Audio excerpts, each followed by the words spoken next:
Denise Gwen, reading aloud for you from my novel, His Christmas Eve Proposal, Book 3, in the Medicine Women of Alaska. Chapter 5.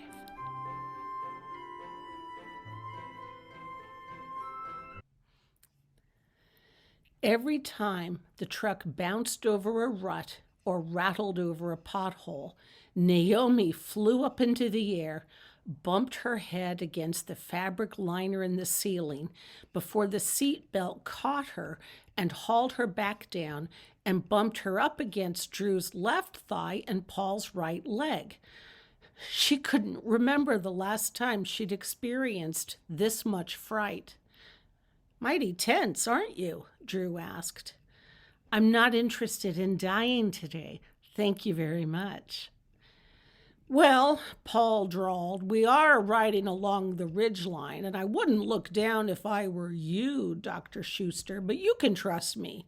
You're in safe hands." Drew rolled his eyes and grinned at her, and she grinned back, but then she made the mistake of looking down out the passenger side window. Her heart leaped up into her throat. They were riding along the tip of the ridge all right, and there wasn't anything between the road and a sheer cliff drop-off of 3,000 feet. No railing, no berm to pull off onto, no trees, no scrub brush. Absolutely nothing to stop the truck from catapulting down the ravine and crashing at the bottom of the river and killing them all. She gulped. "Don't worry," Drew said. "My brother's an excellent driver." Paul said, warming to the fact that he was scaring her snotless. "Everything's fine. There's been no avalanche in the area, and at most, your chances of spotting a grizzly bear are pretty low. That's taking into consideration how hungry they are right now and how they're coming down off the mountains in droves." "Okay, Paul, you can knock it off any time now." Yes, clearly, Paul was messing with Naomi, and she was in safe hands. But Paul was driving mighty fast, and she tried to focus on something, anything, to distract her from this harrowing drive. But all her thoughts and memories and sensations took her back to the night, very much like this one, when Jackson died. "There was nothing else you could do, Naomi. It wasn't your fault." But still, it haunted her. She was 10 years old at the time. She'd gazed, horrified, into her brother's wide-open belly in the moments before he died. She was transfixed on that gaping wound and wishing she'd known how to save him. The truck jittered across a massive bump. She flew up into the air and landed on Drew's lap before the lap belt pulled her back. "One more bump like that, and I'll be giving him a lap dance." Drew glanced at her. "You okay?" "Yes." Jackson was 12 years older than Naomi. She'd idolized him. And that's partly why it'd been so hard to watch him die. Because if her dear, wonderful brother could die, then so could she. Yes, it'd been a terrible time. The truck shuddered over one more bump, and this time she cried out in surprise and annoyance. Yes, annoyance. Why couldn't they keep these roads neatly paved? Paul chortled. "You okay over there?" "Yes," she snarled. "I'm fine."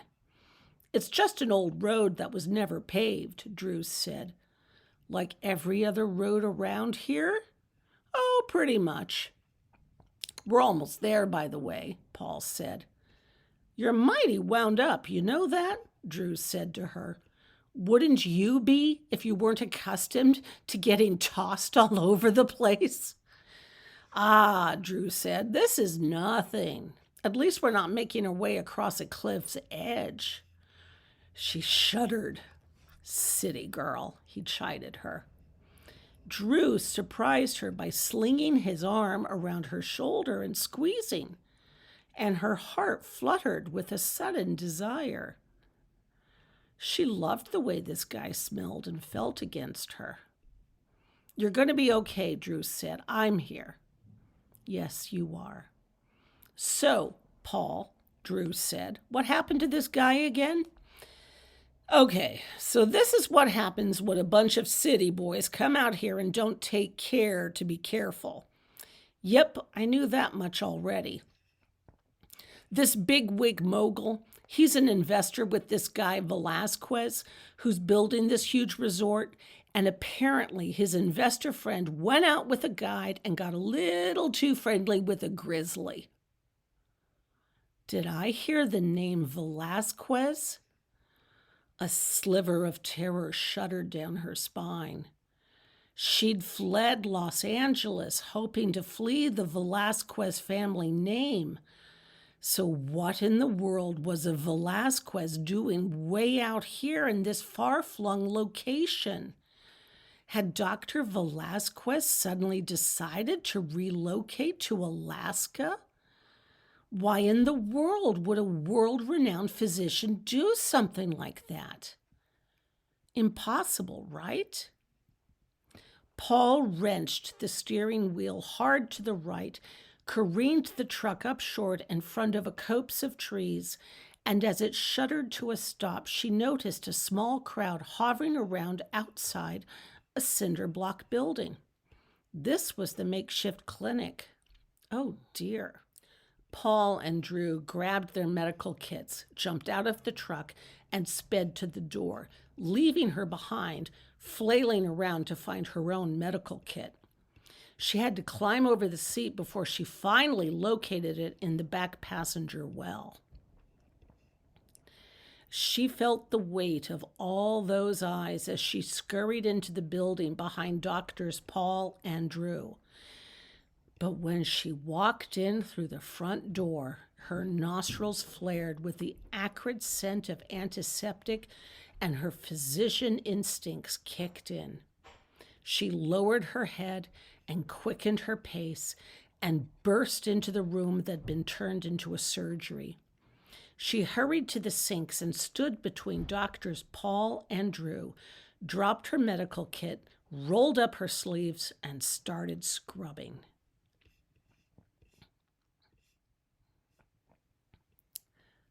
She gloved, outfitted, and walked into the operating room, and the sight of the mauling victim's body looked surreal.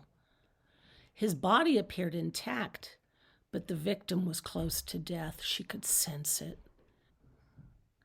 The only visible injuries were claw slashings on the left arm and his right leg wrapped with a tourniquet. On the surface, the victim didn't look so bad. His belly hadn't been ripped open, and aside from the arm gash and the leg, no other visible injuries, but she suspected internal bleeding. She forgot herself and the fact that she wasn't in charge here. Okay, someone tell me what happened. The bear swiped at his belly and he jumped out of the way, but then the bear slashed at his arms and legs. A man in a white lab coat stood off to one side. Did you prep him? She asked. Yes, doctor, I did. Good. We need to debride the wound first, cauterize the bleeding, and pack him up in ice and fly him out of here to the nearest hospital. At the back of her mind, she feared that if she stopped snapping out orders, she'd freeze up, just as she'd done the last time in a surgery. A medevac's on its way, Drew said. Good. Let's get him cleaned up. Has the leg wound been closed? Doing it, Drew said. I need to withdraw some fluid from around his heart. She instinctively held out her hand. accustomed as she was to her every command being granted while in the operating theater in her Los Angeles hospital. Syringe? Nothing. Oops. She turned to her right, noticed a sterile operating tray, grabbed the alcohol and a syringe. It's not a good idea, Drew said worriedly. You have to do an ultrasound first. We don't have time. Do you know how to do that? Drew asked, sounding alternately incredulous and impressed. And then she remembered.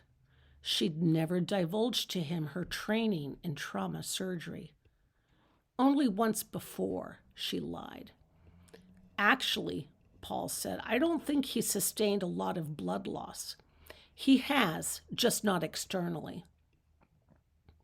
She'd performed this technique hundreds of times before, but in much more austere and calm surroundings. Don't we need an ultrasound to do it safely? Drew persisted. We don't have time, she snapped. Drew said nothing. Hold him down for me.